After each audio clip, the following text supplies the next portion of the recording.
Okay, so I'm big mad that I just recorded a 20-minute video and the audio didn't work. So let's see if we can't recreate this. So basically, what I was saying was, I want you first and foremost to know that anything that I tell you to do is something that I either do myself or have done to get to where I'm at. Obviously, this is my job. This is my livelihood. I'm not playing games with you guys, trying to force you to do things that will not get you to your goals. Everything that I ask you to do is going to be a step that has to be done to get you to your goals. Like, there's no ifs, ands, or buts about it, okay? Like, there's shortcuts and aggressive ways to do this? Sure. But you've done that already, right? And it didn't work. So there's a reason that you're here. And there's a couple of things that I want to address just across the board because I want you to be successful. So number one is you didn't get here overnight. You're not going to get to your end result in 6 months, okay? Like, you're going to have the tools that you need and you're going to be in a much better place. But depending on what your goal is and where your hormones are, where your gut health is, how consistent you are, how adherent you are, all of that is going to determine where you'll be in 6 months. And so you're putting in this, this huge investment. Get your money's worth. Let me help you get out of your own way. This is what I see. People sign up, they're excited, and, there's going to be this big grand change, and then life happens. And then you feel the discomfort, and then you push further away because in your mind, you're saying, this will never work for me. Well, I promise you, as long as you believe that, you will continue to prove it true. That is why I stress so much about the mental aspect of things, because if dieting were easy, then you could just follow macros and do workouts and lose weight. But why, when you are successful in every other aspect of your life, can you not be successful with this? Well, there's a reason for it. And that is the mindset. We are our own worst enemies. We cannot identify our own blind spots. So everything we are doing is with good intention. It's all we know to do. So that is why you hired me, to tell you what you can't see. And so you just have to trust me that no matter how uncomfortable it is, no matter how hard your brain is screaming, number one, it's what you need to do to get to where you want to be. Number two, if it were easy, everybody in the world would be walking around with a six-pack. It's not easy. I'm never, ever going to tell you that this is easy, but I'm always going to tell you, and I mean it, that this is worth it. I've been at this for 15 years. There is a reason that I ended up doing this as my job, because that's how much I believe in it. That's how much it's changed my life. That's how much I have seen it change hundreds of women's lives that I've worked with. And here's the thing. I've never had anyone do the program, stick with it, get through the suck that didn't get the results they wanted. Never one time. Ever. So that should be motivation to, number one, trust me, and number two, do the things that I ask you to do. Now, I know a lot of the frustration falls with, okay, well, I am eating healthier. I am eating out less. I am drinking more water. I am getting more steps in. And yes, all of that is fantastic for your health. But when it comes to weight loss, this is why you've probably been mentally dieting for a long time, right? You probably paid attention to food and tried to eat very little or only whole foods and cutting out like sugar and cookies and ice cream and Cokes and all of that. Or you've never paid attention to food at all, right? It's one of the two. Because nobody ever just pays attention to food in regards to their health, in regards to a sustainable lifestyle. They only pay attention to it when they're like, oh shit, my pants are too tight. And so you've probably developed some bad habits along the way. And that's okay. We can undo those, but it's going to take time. And your brain is going to scream every step of the way. And if you listen to it, if you stay in that fixed mindset, if you stay in that negative prison that you've built, you will continue the same vicious cycle for the rest of your life. And that is why you were here, because you want to break that cycle. But it's not going to be easy. You're not going to wake up one day and just be like, oh, today's the day. It doesn't work like that. You have to continue to push through the suck and do hard things and make hard choices every single day. But I promise you, if you do it, it will change your life. When you heal on the inside, you get results on the outside easily. But if you try to force the outside without addressing the inside, both mental and physical, you may white knuckle your way to some results, but they won't last. And every time you rebound from a diet, the next diet, you rebound more and the next diet gets harder. And so, it's very hard to see our own blind spots. We truly are doing the best we know how, right? Like nobody is just out here sabotaging themselves for shits and giggles. Like if you have been struggling it's not the macros. It's not the food. It's not the workouts. It is the mindset. It is all of these pathways that have been built over years of dieting, of under eating, of overtraining, of things we heard our moms say, things that we witnessed in high school, college, the diet industry as a whole, right? And now we have social media. It's in our face constantly, all day, every day. And so your brain is picking up bits and pieces from experience, from, things that you've read, things that you've heard, and it's pieced together this narrative, but it's not facts. And so you hired me for a reason, right? Likely you felt a connection to me. You felt that I understood you and that I had lived maybe some of your story or all of your story. And you put your trust in me. And in that initial conversation, it's like, heck yeah, like we're going to do this. We're going all in. And then I'm over here telling you we're not going all in. We're not guns blazing. We've got to break this all or nothing mentality. And you're like, yeah, I hear you. We're going to do that. And then that all or nothing mentality kicks in and you're like, shit, I'm, failing and I'm not perfect and, fuck it. I'll just eat this today and we'll get back on track tomorrow. All of those same behaviors and patterns and deep rooted habits. Yeah, I didn't say habits. They all kick back in, right? And then you feel like you're failing and you feel like you're not doing enough. And let me tell you something. One of the secrets to this is it is so fucking simple and boring that your brain will be like, no way. Like, no, this is not enough. But I promise you the consistency and over time to the boring basics every single day is what gets results and what keeps results. And if you feel another thing that I see people, okay, so the first one was I'm eating really healthy and I've made all these changes. Well, great. That doesn't necessarily equal fat loss. And listen, nobody loves tracking in the beginning because it's a new skill and it requires time and thinking. But I promise you, you will not be successful with this if you do not learn how to pre-log and track. That is just the honest truth. Number one, if you got a lot of food noise and you have issues, like you feel a lot of diet fatigue, decision fatigue with food, this takes care of all of that, okay? Because it's an outline of your day and it's what's going to make you successful. So take the 10 freaking minutes to do it. I don't care if you don't like it. It will get much easier over time, but it is a new skill. I mean, nobody enjoys brushing their teeth every day, right? But we don't want our teeth to find out, so we do it. And so it's the same thing with pre-logging. Set an alarm on your phone and pre-log your day, period. It's an outline. It doesn't mean that you can't make changes if needed, but it does set you up to be successful. So why would you not do it? And if you can't mentally do it, then there's something deeper there, right? Because it's just a task. And so if you can't complete that task, ask yourself why. And if you're one of those people that's like, oh, I need all these recipes, I need all this variety. Nope, that's dopamine. And so we've got to get to the root of, why do you need that dopamine hit? And where else can we get that dopamine? Number one, we all need a dopamine detox, right? Like we can't ever just sit. Like go sit in a room without your phone, without TV, without anything, any noise, no music, no nothing, stare at the wall for 5 minutes. And you're like, oh, well, that's simple. You'd be shocked. Just let things come up. Feel feelings. Let all of the thoughts come out. Like that's what we're dealing with here, people, is a world that is addicted to constant dopamine hits. I need it from food. I need it from music. I need it from a podcast. I need it from a book.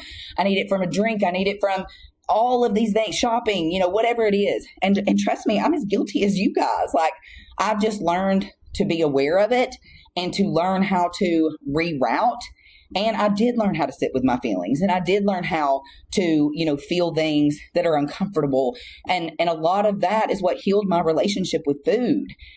And so if you're the person that's like, you're brand new to this, you're already stressed, and you're like, I need 87 recipes for this week, you are setting yourself up for failure. There is a reason that I tell you to keep it simple.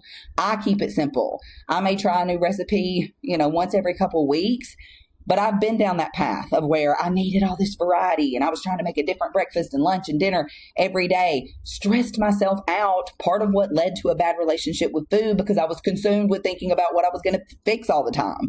Now, I've ate the same breakfast and lunch for 2.5 years. I mean, it's really freaking good. But I also have detoxed myself from needing the dopamine hit from food. That's where we're at. And listen, there is a time and a place for food, enjoyment and connection. But it shouldn't be every day. And it shouldn't even be every week. Like, convenience is nice, yes. But convenience is not going to get you your results. Convenience is not going to get you your goals. But being strategic so that you're not having to spend hours on end thinking about food, preparing food, logging food. Number 1, we're going to pre-log. Number 2, we're going to ingredient prep. Number 3, we're going to plan ahead. Like, keep your cart open in your Walmart app or your Instacart app. And when you run out of berries, add berries. When you run out of yogurt, add yogurt. When you see you're getting low on chicken, add chicken. When you are making dinner at night, whatever your protein source is, prep more of that for later in the week. Like, last night, I had the kids in the kitchen with me. I prepped. We made tacos and taco meat for tacos and taco salad. We made extra taco meat for later in the week. I had Joe on the grill Blackstone cooking up some grilled chicken and some mixed veggies and okra. Fresh fruit, cut it up, washed it, put it in the container. What else did we make? Oh, and I prepped a meatloaf, because that makes my week easy. I don't have to think about food. I know exactly what I'm eating to reach my goals. So you make this harder on yourself than it has to be, because you let your brain get in the way of what I'm telling you. If you do what I say, then you will get results, and it will be much easier. But when you're always looking for the loophole, when you're always looking for the shortcut, when you're always looking for the workaround, that is the little rebellious teenager inside being like, how can I bend the rules? How can I, do what she's saying, but like my own version of it? No, just do what I say. And if you have a hard time doing what I say, then we need to do the mental work and get to the root of why, because it's never about the food. And and this is not to make it religious, this is just taking it all the way back. Our bodies were never built to understand or use processed foods. And so I've explained to many of you before, when you put processed food in your mouth, your digestion process starts. And so your belly is looking to get full. When you eat most processed foods, let's think about chips, like anything processed really, then it just dissolves, right? It disintegrates in our mouth. It never leads to any fullness, which is why you feel like you can never get full from chips or cookies or any of those things, because it's not sitting like whole foods do. So when you eat protein, you eat vegetables, you eat fruit, they don't disintegrate. They go down the digestive tract, they sit in your stomach, and then you start to feel full. That's how your body will relearn hunger and fullness cues, when you eat consistently and you eat real whole foods. And listen, I wish I could tell you the whole if it fits your macros thing works. It doesn't after 35. It did before, doesn't now. And a lot of the reason that it doesn't now is because of the decisions and the ways that we acted in the past, right? But it's also because our systems and our body were never built for that. And so if you're wanting fat loss, but you're trying to fit it in a whole bunch of processed foods, then your body's not getting the micronutrients that it needs. So God created whole foods to give our bodies everything that they needed to survive and thrive. And so, yes, we need the macronutrients. We need protein for muscles to stay full and satiated. We need carbs for energy, and we need fat for hormone support. And so there's a reason for all of them, but within all of them, there are the micronutrients for your vitamins, for your minerals, and for your health. And so if you think about that, then that's mostly what needs to be going into your body. And that's part of the reason that we start this whole program with the flush, is to get you to understand why your body needs what it needs. You need fiber, right? That's what keeps the digestive tract going. So everything, if you want your body to respond to the inputs, then you need to be consistent with those inputs. So the less variable, the more that you can start to predict what is coming. So if you're eating very similar day to day, your weekends look very similar, your hydration, your sleep, your workouts, your steps, and then your calories overall, if all of that is consistent, you will be able to start to predict what the scale is doing. And so when I look at, adherence, and you're like, well, yeah, I mostly ate healthy and I did track a day or two, but I didn't let me tell you how quickly bites, licks, and taste will add up. And you're thinking it's not that big of a deal, but it is. It does add up over time.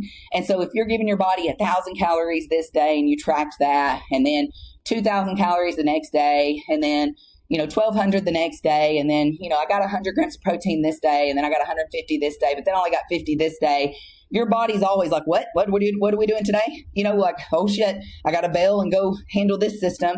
If you don't give it the same variables day in and day out, which is again why I promote simplicity and consistency over time, because you will start to see, you will be able to predict. You won't have to guess. You won't have to close your eyes and hold your breath every time you step on that scale. You're going to know.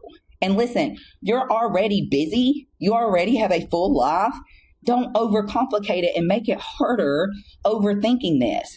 Just simply pre-log your food, eat mostly whole foods, get your protein in, and boom. You're healthy and you're getting results. A healthy body is a responsive body, okay? So if we treat our bodies kindly, we give it what it needs, it will do the same in return and give us the results.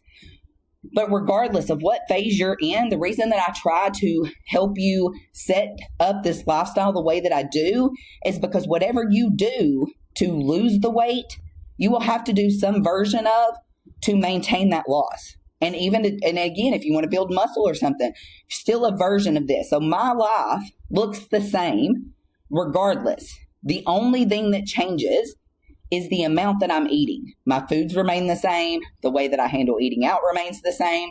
Now, obviously in a fat loss phase, I cut eating out altogether. I cut out, like more higher calorie, less volume foods like peanut butter. I don't use as much of that. I'll replace that with PB2. I may replace like my Fairlife milk in my creamy with almond milk because it's less calories. There's a few little things that I change, but when I get into fat loss, I get in so I can get the fuck out because it's not fun. It's no way to live. What a lot of you guys are doing is you are mentally dieting all the time, but you're only physically dieting 50 or 60% of the time. And so it's rarely ever about the macros. It's rarely ever about the workouts. It comes down to your consistency over a long period of time. You can't have 1 week consistent and then 2 weeks kind of like, okay, so I'm still eating good. I'm still making good choices. Not the same. That's great for your health. That is great for maintenance. That is not great for fat loss. Okay. I'm here to be honest with you because I want to get you results. And the clients that I see getting the results, they are very adherent. They are very consistent forever. So I have one client. She is a badass. She's a doctor. She is a mom. She is, she lifts and she set her goals for when she turns 40. So she's given herself 3 years. Okay. And so she is not trying to get to where she wants to be. She knows it comes in phases. She knows it comes with time. And we set goals like, okay, for example, we have a goal to hit this certain number. And then once we hit that number, we're going to take a diet break. Why?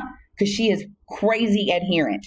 She's had sickness. She's had holidays. She's had travel.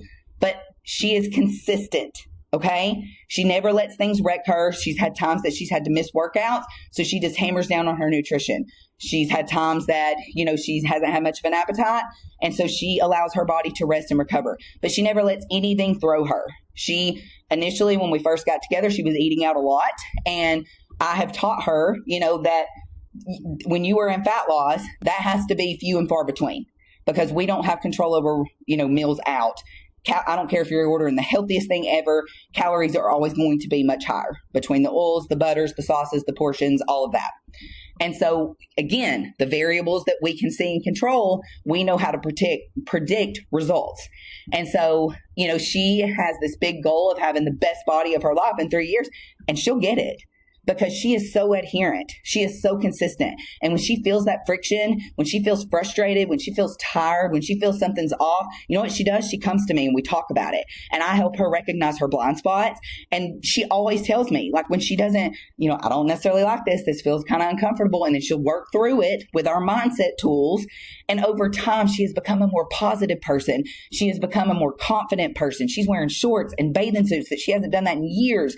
She is looking in the mirror and talking kindly to herself and being like, damn, I'm building a booty. Dang, feel those quad muscles. Like she feels more confident, and it filters over into her relationships and her job and everything in her life. She's just better. She's like the best version of herself. And we're not even getting started. Like we hadn't even touched where we're headed. Okay. So and then another client, she has lost over, I guess it will say we're down in the 140. She lost over 40 pounds. You know what got her there? Freaking consistency. She found meals that she likes and she repeats them. She has become a snob about eating out like me. And unless it's really worth it, she'd rather have her food at home because she put in the time and effort to figure out how to make things that she genuinely loves and enjoys. When she has cravings or, she feels off, she comes to me, we work it out, we talk about it, we strategize, and we address it. Okay. I have another client who did not work out at all. And she lost, what are we down? 35, 40 pounds. We hit 128. Oh, but let me go back to this last client. We also worked her calories up. So we've hit the 140s at 1,900 calories. And she didn't initially, we just started layering in steps. Then we layered in workouts, but we focused on nutrition first. And now she's still losing weight at 1,900 calories. Okay. Another client, she's down to 128 through the holidays, through travel. She had never tracked before in her life. You know what she is? Freaking consistent. Every week I open up her tracking app and boom, it's across the board. If she has plans to eat out, which she rarely ever does, she has also figured out how to make food that she genuinely loves at home. She reaches out to me and she's like, okay, what should I order? And she doesn't let anything derail her. And she just added workouts in for the first time a few weeks ago. She was getting no steps.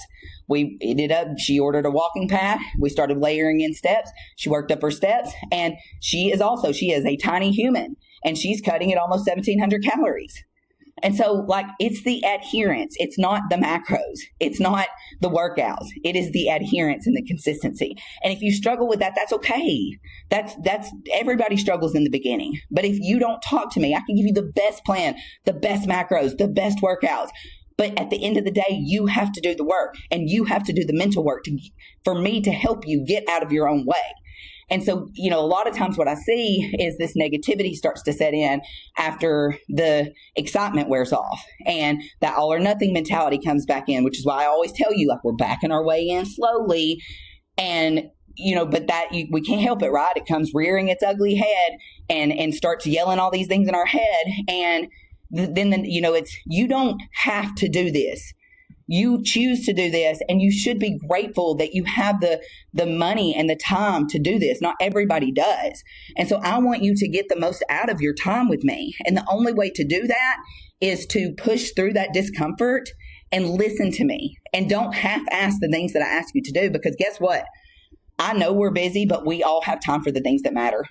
We do. And just like when I was working 2 jobs, I'm primary parent for 2 kids, and I'm still getting my workouts in every day. What did I do? I got up earlier, and then I needed to increase my step count. Okay, well, I'm on my walking pad every chance that I can be. I set an alarm on my phone, and I get up and I go lap.